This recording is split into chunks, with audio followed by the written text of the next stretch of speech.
ਵਾਹਿਗੁਰੂ ਜੀ ਕਾ ਖਾਲਸਾ ਵਾਹਿਗੁਰੂ ਜੀ ਕੀ ਫਤਿਹ।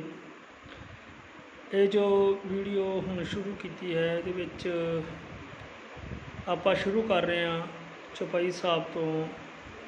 जब अब 24 उचारो अवतारा जय बिद दिन का लखा अखारा।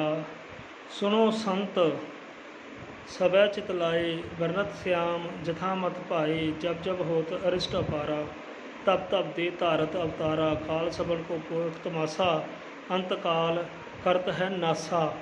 काल सबन का करत पसारा अंत काल सोई खापन हारा। आपन रूप अनंत धारी आपे मद लीन पुनकारी।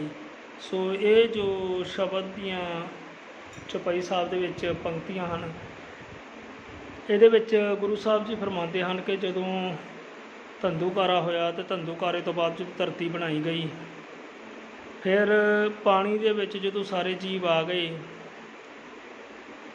जदों सारे जीव आ गए तो उस समय पृथ्वी ਦਾ ਕੋਈ ਸਮਾਂ ਨਹੀਂ ਸੀ ਗਿਆ ਜਾਂ ਉਹਦੇ ਵਿੱਚ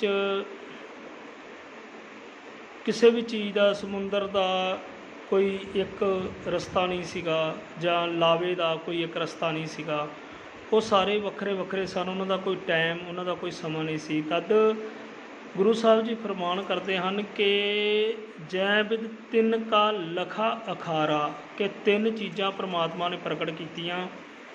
ਉਹਨਾਂ ਤਿੰਨਾਂ ਚੀਜ਼ਾਂ ਦੇ ਵਿੱਚੋਂ ਪਹਿਲੀ ਚੀਜ਼ ਸੀ ਉਹ ਸੀ ਵਿਧੀ, ਦੂਜੀ ਸੀ ਸਿਆਮ ਅਤੇ ਤੀਸਰਾ ਸੀਗਾ ਕਾਲ। ਕਾਲ ਸਬਨ ਕਾ ਕਰਤ ਪਸਾਰਾ ਅੰਤ ਕਾਲ ਸੋਈ ਖਾਪਨਹਾਰਾ। ਭਾਵ ਕਿ ਪਹਿਲੇ ਮਹਾਰਾਜ ਨੇ ਵਿਦ ਜੋ ਬ੍ਰਹਮ ਕਹਿੰਦੇ ਹਨ, ਕਈ ਜਿੱਦਾਂ ਜਦੋਂ ਆਪਾਂ ਮਾਨਕੋਸ਼ ਦੇ ਵਿੱਚ ਇਸ ਦੇ ਅਰਥਾਂ ਨੂੰ ਪੜ੍ਹਦੇ ਹਾਂ ਤਾਂ ਉਹਦੇ ਵਿੱਚ ਲਿਖਿਆ ਹੈ ਕਿ ਬ੍ਰਹਮ, ਅਤੇ ਦੂਸਰੇ ਪਾਸੇ ਬ੍ਰਹਮਾ। ਅਤੇ ਪਰ ਜੇ ਬ੍ਰਹਮ ਕਿਹਾ ਜਾਵੇ ਤਾਂ ਬ੍ਰਹਮ ਦਾ ਮਤਲਬ ਆਤਮਾ ਹੈ, ਅਤੇ ਬ੍ਰਹਮਾ ਇੱਕ ਨਾਮ ਹੈ ਕਿ ਜਿਵੇਂ ਚੌਪਈ ਸਾਹਿਬ ਦੇ ਵਿੱਚ ਆਉਂਦਾ ਹੈ, ਜਿਵੇਂ ਸੁਖਮਨੀ ਸਾਹਿਬ ਵਿੱਚ ਆਉਂਦਾ ਹੈ ਕਿ ब्रह्म ज्ञानी सदा निर्लेप जैसे जल में कमल अलेप, ना कि क्या कि ब्रह्मा सदा अलेप।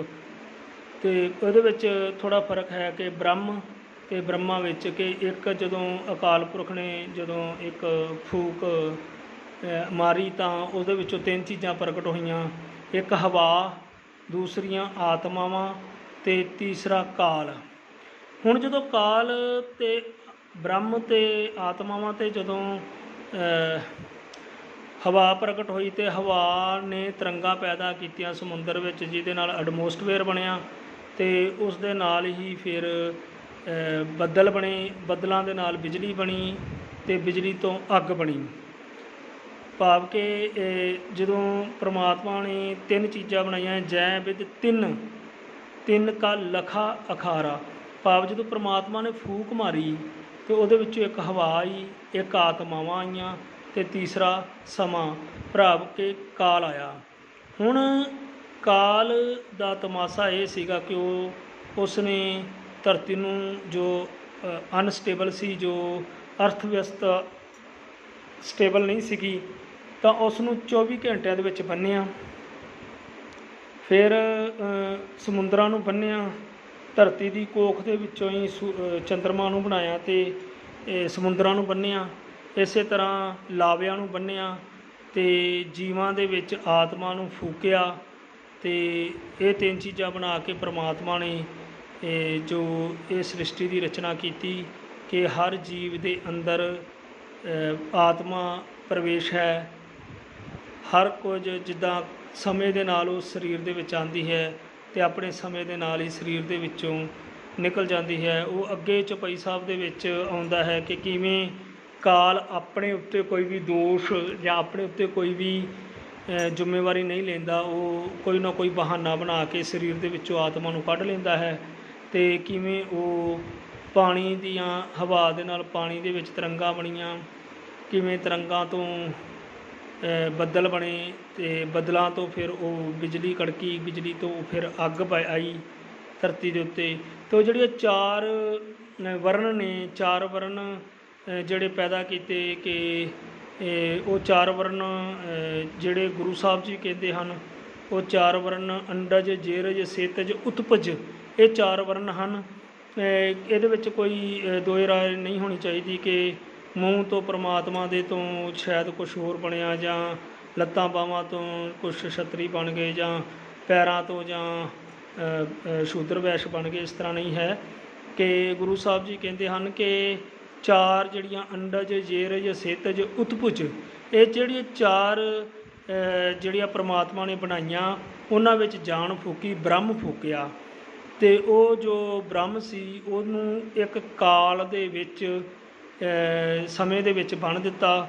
ਕਾਲ ਦਾ ਮਤਲਬ ਸਮਾਂ ਹੁੰਦਾ ਹੈ, ਅਤੇ ਉਹ ਸਮੇਂ ਦੇ ਵਿੱਚ ਬੰਨ੍ਹਣ ਦੇ ਨਾਲ ਫਿਰ ਜੋ ਮਤਲਬ ਕਿ ਸਮਾਂ ਹੀ ਬੰਦੇ ਨੂੰ ਜਨਮ ਦਿੰਦਾ ਹੈ, ਅਤੇ ਸਮਾਂ ਹੀ ਬੰਦੇ ਨੂੰ ਮੌਤ ਦੇ ਵਿੱਚ ਵਾਪਸ ਲੈ ਜਾਂਦਾ ਹੈ। ਜਿਵੇਂ ਜਲ ਕਹਾਂ ਥਲ ਕਹਾਂ, ਗगन ਕੇ ਆਕਾਸ਼ ਕਹਾਂ, ਕਾਲ ਕੇ ਬਣਾਏ ਸਭੇ ਕਾਲ ਹੀ ਚਬਾਏਂਗੇ। ਇਸ ਤਰ੍ਹਾਂ ਹੀ ਜਿਵੇਂ ਮਤਲਬ ਕਿ ਮਹਾਰਾਜ ਨੇ ਇਸ ਵਿੱਚ ਇਹ ਵਿਆਖਣ ਕੀਤਾ ਹੈ। ਸੋ ਅੱਗੋਂ ਜੋ ਸ਼ੰਖਾਸੁਰ ਦੀ ਕਹਾਣੀ ਆਉਂਦੀ ਹੈ, ਉਹਦੇ ਵਿੱਚ ਥੋੜ੍ਹਾ ਜਿਹਾ ਉਹਦੇ ਵਿੱਚ ਭਾਸ਼ਾ ਨਹੀਂ ਸੀਗੀ, ਕਿਉਂਕਿ ਪਾਣੀ ਦੇ ਵਿੱਚ ਕੋਈ ਵੀ ਭਾਸ਼ਾ ਨਹੀਂ ਬੋਲੀ ਜਾ ਸਕਦੀ।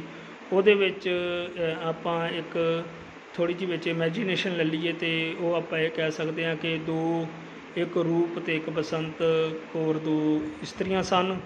ਉਹ ਇਸਤਰੀਆਂ ਜਵਾਨ ਸਨ, ਅਤੇ ਉਹ ਜਦੋਂ ਸਿੰਧ ਦੇ ਮੱਧ ਦੇ ਵਿੱਚੋਂ ਆਪਣੀ ਬਜ਼ੁਰਗ ਦੇ ਕੋਲੋਂ ਪੁੱਛ ਕੇ ਗਈਆਂ, ਤਦ ਉਹ ਜਿਹੜੀਆਂ ਦੋਵੇਂ ਮੁਟਿਆਰ ਜਵਾਨਾਂ ਸਨ, ਉਹ ਸਮੁੰਦਰ ਦੇ ਵਿੱਚ ਜਦੋਂ ਗਈਆਂ, ਅਤੇ ਉਹ ਸਮੁੰਦਰ ਦੇ ਵਿੱਚ ਜਾ ਕੇ ਉਹਨਾਂ ਦੇ ਨਾਲ ਉਹਨਾਂ ਦਾ ਪੁਰਸ਼ਾਂ ਦੇ ਨਾਲ ਮੇਲ ਹੋਇਆ। ਉਹਦੇ ਵਿੱਚ ਉਹਨਾਂ ਦੀ ਜੋ ਬਜ਼ੁਰਗ ਮਾਤਾਵਾਂ ਸਨ, ਉਹਨਾਂ ਨੇ ਇੱਕ ਗੱਲ ਦੋਵਾਂ ਮੁਟਿਆਰਾਂ ਨੂੰ ਇਹ ਸਮਝਾਈ ਸੀ ਕਿ ਜਿਨ੍ਹਾਂ ਨਾਲ ਤੁਹਾਡੇ ਕੇਸ, ਭਾਵ ਕਿ ਵਾਲ, ਜਿਨ੍ਹਾਂ ਨਾਲ ਤੁਹਾਡੇ ਵਾਲ ਮੈਚ ਕਰਦੇ ਹੋਣਗੇ, ਉਹਨਾਂ ਦੇ ਨਾਲ ਹੀ, ਉਹਨਾਂ ਨੂੰ ਹੀ ਤੁਸੀਂ ਆਪਣਾ ਜੀਵਨ ਸਾਥੀ ਬਣਾਇਆ ਜੇ।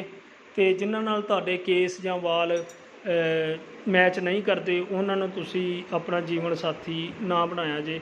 ਕੇਸਾਂ ਦੀ ਮਹੱਤਤਾ ਬਹੁਤ ਜ਼ਿਆਦਾ ਹੈ, ਕਿਉਂਕਿ ਕੇਸਾਂ ਤੋਂ ਹੀ ਪਤਾ ਲੱਗਦਾ ਹੈ ਸਾਡੀ ਤੰਦਰੁਸਤੀ ਦਾ, ਕਿ ਜੇ ਬੰਦਾ ਕਮਜ਼ੋਰ ਹੋਵੇ ਜਾਂ ਬੰਦਾ ਕੋਈ ਰੋਗੀ ਹੋਵੇ ਜਾਂ ਕੁਛ ਵੀ ਹੋਵੇ, ਉਹਦੇ ਕੇਸ ਬਹੁਤ ਝੜਦੇ ਨੇ, ਉਹਦੇ ਵਾਲ ਬਹੁਤ ਝੜਦੇ ਨੇ। ਸੋ ਜਿਹੜੀ ਮੇਨ ਗੱਲ ਸੀ ਕਿ ਜਦੋਂ ਰੂਪ ਅਤੇ ਬਸੰਤ ਦੋਵੇਂ ਦਰਿਆ ਦੇ ਵਿੱਚੋਂ ਦੀ ਹੁੰਦੀਆਂ ਹੋਈਆਂ ਸਮੁੰਦਰ ਦੇ ਵਿੱਚ ਗਈਆਂ ਆਪਣੇ ਜੀਵਨ ਸਾਥੀ ਲੱਭਣ ਵਾਸਤੇ, ਤਾਂ ਉਹਨਾਂ ਨੂੰ ਦੋ ਗੱਲਾਂ ਸਮਝਾਈਆਂ ਗਈਆਂ ਸਨ ਕਿ ਪਹਿਲੀ ਕਿ ਤੁਹਾਡੇ ਜਿਹੜੇ ਕੇਸ ਨੇ, ਯਾਨੀ ਕਿ ਇਸਤਰੀ ਦੇ ਜੋ ਕੇਸ ਨੇ, ਉਹ ਪੁਰਸ਼ ਦੇ ਜਿਹੜੇ ਸਿਰ ਦੇ ਕੇਸ ਨੇ, ਉਹਨਾਂ ਦੇ ਮੈਚਿੰਗ ਬਰਾਬਰ ਹੋਣੇ ਚਾਹੀਦੇ ਨੇ। ਕਿ ਜੇ ਕੇਸ ਛੋਟੇ ਹੋਣ ਜਾਂ ਵਾਲਾਂ ਝੜਦੇ ਹੋਣ, ਤਾਂ ਉਹ ਇੱਕ ਸੁਭਾਵਿਕ ਗੱਲ ਹੈ ਕਿ ਉਹ ਬੰਦਾ ਤੰਦਰੁਸਤ ਨਹੀਂ ਗਾ ਜਾਂ ਮਾਨਸਿਕ ਤੌਰ 'ਤੇ ਸਹੀ ਨਹੀਂ ਗਾ।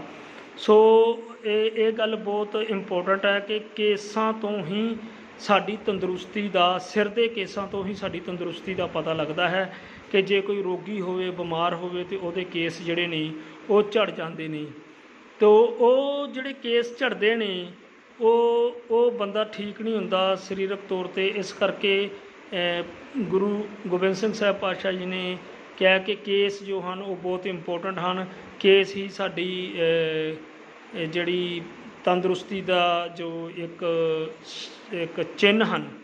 ਅਤੇ ਜਿਹੜੇ ਬੰਦਿਆਂ ਦੇ ਸਿਰ 'ਤੇ ਕੇਸ ਹਨ, ਜੇ ਉਹ ਕੇਸਾਂ ਦੀ ਲੰਬਾਈ ਅਤੇ ਜਿਹੜੀਆਂ ਇਸ ਤਰ੍ਹਾਂ ਦੀਆਂ ਕੇਸ ਹਨ, ਉਹਨਾਂ ਤੋਂ ਪਤਾ ਲੱਗ ਜਾਂਦਾ ਹੈ। ਕਈਆਂ ਜਿੱਦਾਂ ਜੇ ਕੋਈ ਜਵਾਨ ਹੈ 20-22 ਸਾਲ ਦਾ ਹੈ, ਉਹਦੇ ਕੇਸ ਕਾਫੀ ਮਜ਼ਬੂਤ ਹੁੰਦੇ ਹਨ, ਉਹ ਤੰਦਰੁਸਤ ਹੁੰਦਾ ਹੈ।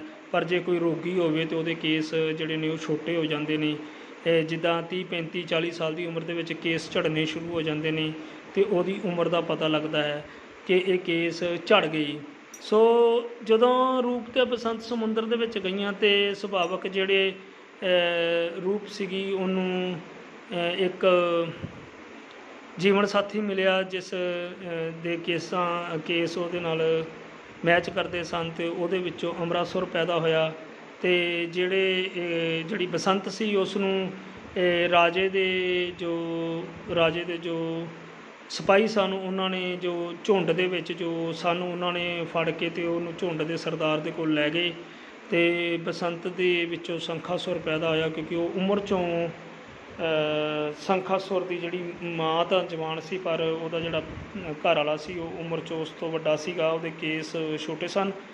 ਅਤੇ ਉਸ ਜ਼ਮਾਨੇ 'ਚ ਜਾਂ ਉਸ ਸਮੇਂ ਦੇ ਵਿੱਚ ਜਦੋਂ ਇਹ ਘਟਨਾ ਵਾਪਰੀ ਹੋਵੇਗੀ ਉਦੋਂ ਜਿਹੜੇ ਸੰਤਾਂ ਨੂੰ ਚਿੱਤ ਲਾ ਕੇ ਸੁਣਨ ਨੂੰ ਕਿਹਾ, ਕਿਉਂਕਿ ਆਮ ਇਹ ਗੱਲ ਜਨ ਜਾਂ ਭਗਤ ਜਾਂ ਸਾਧ ਜਾਂ ਬ੍ਰਹਮ ਗਿਆਨੀ ਜੋ ਇਹ ਇਸ ਗੱਲ ਦੀ ਉਸ ਤਹਿ ਤੱਕ ਜਾਂ ਇਹਨਾਂ ਦੀ ਬੁੱਧੀ ਜਾਂ ਇਹਨਾਂ ਦੀ ਚੇਤਨਾ ਜੋ ਉੱਥੋਂ ਤੱਕ ਨਹੀਂ ਪਹੁੰਚ ਸਕਦੀ, ਕਿਉਂਕਿ ਜਦੋਂ ਅਸੀਂ ਚੇਤਨਾ ਨੂੰ ਕਮਾਉਂਦੇ ਹਾਂ ਤਾਂ ਉਹਦੇ ਵਿੱਚੋਂ ਹੁਕਮ ਨੂੰ ਸਮਝਣ ਦੀ ਕਿ ਪਰਮਾਤਮਾ ਦਾ ਹੁਕਮ ਕੀ ਹੈ ਜਾਂ ਹੁਕਮ 'ਤੇ ਚੱਲਣ ਦੀ ਸਮਰੱਥਾ ਆ ਜਾਂਦੀ ਹੈ। ਕਿਉਂਕਿ ਉਸ ਤੋਂ ਪਹਿਲਾਂ ਜਦੋਂ ਯਾਦਾਸ਼ਤ ਚੱਲਦੀ ਹੈ ਅਤੇ ਯਾਦਾਸ਼ਤ ਦੇ ਵਿੱਚ ਸਾਡੇ ਵਿਚਾਰ ਆਉਂਦੇ ਹਨ, ਸਾਡਾ ਮਨ ਆਉਂਦਾ ਹੈ, ਅਤੇ ਪਰ ਜਿਹੜੀ ਸਾਡੀ ਚੇਤਨਾ ਹੈ ਚੇਤਨਾ ਦੇ ਵਿੱਚ ਸਾਡਾ ਜੋ ਪਰਮਾਤਮਾ ਦਾ ਜੋ ਹੁਕਮ ਹੈ ਹੁਕਮ ਨੂੰ ਪਛਾਣਨ ਦਾ ਵੱਲ ਆਉਂਦਾ ਹੈ। ਸੋ ਸਾਧ ਸੰਗਤ ਜੀ, ਅੱਜ ਦੀ ਜੋ ਵਿਖਿਆਨ ਸੀ ਉਹਦੇ ਵਿੱਚ ਇਹੀ ਬਿਆਨ ਕੀਤਾ ਗਿਆ ਹੈ ਜਾਂ ਇਹੀ ਦੱਸਿਆ ਗਿਆ ਹੈ ਕਿ ਜਿਹੜੇ ਚੌਪਈ ਸਾਹਿਬ ਦੀਆਂ ਪਹਿਲੀਆਂ ਚਾਰ ਜੋ ਪੰਕਤੀਆਂ ਹਨ ਉਹਦੇ ਵਿੱਚ ਕਿ ਅਬ 24 ਉਚਾਰੋ ਅਵਤਾਰਾ ਜੈ ਬਿਦ ਤਿਨਕਾ ਲਖਾ ਅਖਾਰਾ ਸੁਨੋ ਸੰਤ ਸਭੇ ਚਿਤ ਲਾਏ ਬਰਨਤ ਸਿਆਮ ਜਥਾ ਮਤ ਭਾਏ ਜਬ ਜਬ ਹੋਤ ਅਰਿਸ਼ਟ ਅਪਾਰਾ ਤਬ ਤਬ ਦੇ ਧਾਰਤ ਅਵਤਾਰਾ ਕਾਲ ਸਗੁਣ ਕੋ ਏਕ ਤਮਾਸਾ ਅੰਤ ਕਾਲ ਕਰਤ ਹੈ ਨਾਸਾ ਕਾਲ ਸਬਨ ਕਾ ਕਰਤ ਪਸਾਰਾ ਅੰਤ ਕਾਲ ਸੋਈ ਖਾਪਣਹਾਰਾ ਆਪੇ ਮਦ ਲੀਨ ਪੁਨਕਾਰੀ। ਮਤਲਬ ਕਿ ਭਾਵ ਕਿ ਉਹ ਜਿਹੜੀਆਂ ਤਿੰਨ ਚੀਜ਼ਾਂ ਜੈ ਬਿਦ ਤਿੰਨ ਕਾ ਲਖਾ ਅਖਾਰਾ ਤਿੰਨ ਇੱਥੇ ਤਿੰਨ ਕਿਹਾ ਗਿਆ ਹੈ, ਜੈ ਬਿਦ ਤਿੰਨ ਕਾ ਲਖਾ ਤਿੰਨ ਹਿੰਦੀ ਵਿੱਚ ਜਾਂ ਬਿਰਜ ਭਾਸ਼ਾ ਦੇ ਵਿੱਚ ਜਿੱਥੇ ਬਿਹਾਰ ਦੇ ਵਿੱਚ ਤੀਨ ਕਿਹਾ ਜਾਂਦਾ ਹੈ ਪਰ ਪੰਜਾਬੀ ਵਿੱਚ ਤਿੰਨ ਕਿਹਾ ਜਾਂਦਾ ਹੈ। ਉਹ ਤਿੰਨ ਵਿਧੀਆਂ ਜਿਹੜੀਆਂ ਸਨ, ਇੱਕ ਹਵਾ ਸੀ, ਇੱਕ ਆਤਮਾਵਾਂ ਸਨ ਅਤੇ ਜਿਹੜਾ ਤੀਸਰਾ ਸੀਗਾ ਉਹ ਕਾਲ ਸੀਗਾ। ਉਹਦੇ ਨਾਲ ਪ੍ਰਿਥਵੀ ਆਪਣੇ ਸਹੀ ਆਕਾਰ ਵਿੱਚ ਆ ਗਈ ਅਤੇ ਦੂਸਰੇ ਪਾਸੇ ਉਹਦੇ ਵਿੱਚ ਜੋ ਆਤਮਾਵਾਂ ਸਨ ਉਹ ਬਾਕੀ ਜੀਵ ਜੰਤੂਆਂ ਦੇ ਵਿੱਚ ਵੱਜ ਗਈਆਂ ਅਤੇ ਜਿਹੜੀਆਂ ਹਵਾ ਸੀ ਉਹਨੇ ਬੱਦਲ ਅਤੇ ਬੱਦਲ ਤੋਂ ਬਿਜਲੀ ਬਣਾ ਦਿੱਤੀ। ਇੱਕ ਜਿਹੜੀ ਦੱਸਣ ਵਾਲੀ ਗੱਲ ਹੈ ਉਹ ਇਹ ਹੈ ਕਿ ਜੋ ਬੱਦਲ ਹੈ ਉਹ ਬੱਦਲ ਤੋਂ ਜਿਹੜੀ ਬਿਜਲੀ ਅਤੇ ਬਿਜਲੀ ਤੋਂ ਜਿਹੜਾ ਅੱਗ ਬਣਦੀ ਹੈ ਉਹ ਅੱਗ ਕੇਵਲ ਪ੍ਰਿਥਵੀ 'ਤੇ ਬਣਦੀ ਹੈ, ਹੋਰ ਕਿਸੇ ਵੀ ਗ੍ਰਹਿ ਦੇ ਵਿੱਚ ਅੱਗ ਨਹੀਂ ਬਣਦੀ ਹੈ। ਸੋ ਸਾਧ ਸੰਗਤ ਜੀ, ਅੱਜ ਦੀਆਂ ਜੋ ਪਹਿਲੀਆਂ 4 ਪੌੜੀਆਂ ਸਨ ਉਹਦਾ ਵਿਖਿਆਨ ਕੀਤਾ ਗਿਆ ਹੈ। ਅਗਲੀਆਂ 4 ਪੌੜੀਆਂ ਫਿਰ ਅੱਗੋਂ ਵਿਖਿਆਨ ਕਰਾਂਗੇ। ਇਹਦੇ ਵਿੱਚ ਵੀਡੀਓ ਲੰਬਾ ਹੋਣ ਦਾ ਡਰ ਰਹਿੰਦਾ ਹੈ। ਸੰਗਤਾਂ ਦੀ ਸਾਨੂੰ ਇੱਕ ਹੁਕਮ ਸੀਗਾ ਕਿ ਭਾਈ ਸਾਹਿਬ ਜੀ ਵੀ ਤੁਸੀਂ ਵੀਡੀਓ ਥੋੜ੍ਹੀ ਲੰਬੀ ਕਰ ਦਿੰਦੇ ਹੋ ਕਿ ਛੋਟੀ ਤੋਂ ਛੋਟੀ ਕਰਿਆ ਕਰੋ। ਬਾਕੀ ਦੀਆਂ ਜੋ ਅਗਲੀਆਂ ਪੌੜੀਆਂ ਹਨ ਉਸ ਵਿੱਚ ਬਾਕੀ ਦਾ ਵਿਖਿਆਨ ਕੀਤਾ ਜਾਏਗਾ। ਫਤਿਹ ਕਲਾਨੇ ਹਾਂ। ਵਾਹਿਗੁਰੂ ਜੀ ਕਾ ਖਾਲਸਾ, ਵਾਹਿਗੁਰੂ ਜੀ ਕੀ ਫਤਿਹ।